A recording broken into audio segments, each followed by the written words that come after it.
Kalau kamu pikir punya villa di Bali itu sama dengan punya passive income yang otomatis, video ini akan mengubah mindset kamu. Mari kita bicara jujur tentang kondisi pasar Bali tahun 2026 tanpa hype, tanpa embel-embel marketing. Let's go.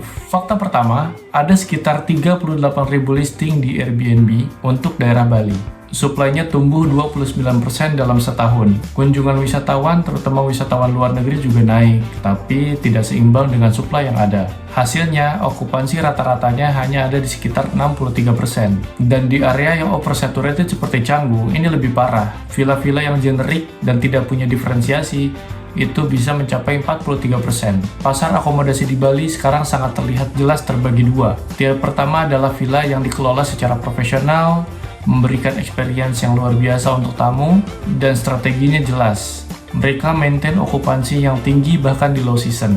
Dan tier kedua adalah villa-villa yang sekedar ada, tidak punya perbedaan dengan villa-villa yang lainnya, foto biasa aja, dan deskripsi juga hanya sekedar tulisan fasilitas. Nah, mereka ini yang paling merasakan squeeze daripada kondisi yang disebutkan tadi. Di tahun 2026 ini ada kabar penting yang sering kali diabaikan oleh para host. Per 31 Maret 2026, Airbnb, Booking.com, dan platform OTA yang lain sudah mulai enforce dokumen compliance, yang artinya mewajibkan pemilik villa untuk memiliki NIB dan juga sertifikat. Dan yang lebih penting adalah properti yang berada di kawasan perumahan atau pertanian tidak bisa mendapat izin akomodasi wisata sama sekali. Dan ternyata sekitar 80% villa yang berada di Canggu ada di area terlarang tersebut. Tapi sisi baiknya adalah untuk kamu yang sudah melengkapi surat-surat dan berkas-berkas yang diperlukan, karena saingan mereka yang tidak comply ini akan hilang dari platform, yang secara otomatis itu akan membuat potensi booking akan naik.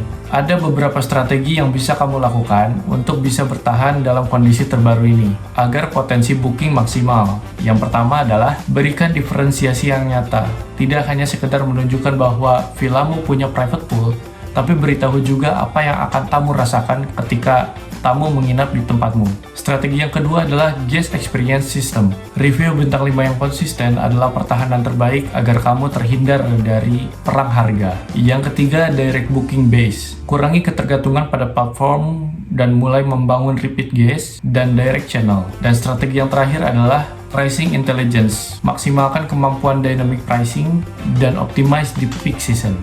Pada akhirnya Bali tetap menjadi salah satu market short term rental terbaik di Asia Tenggara. Tapi era di mana orang bisa beli villa, listing di platform, kemudian ditinggal tidur untuk kemudian sukses, itu sudah selesai. Yang akan menang adalah host yang memang nge-treat ini sebagai bisnis, bukan sebagai passive income. Terima kasih sudah menonton, jangan lupa like, comment, dan subscribe. Sampai jumpa di video selanjutnya.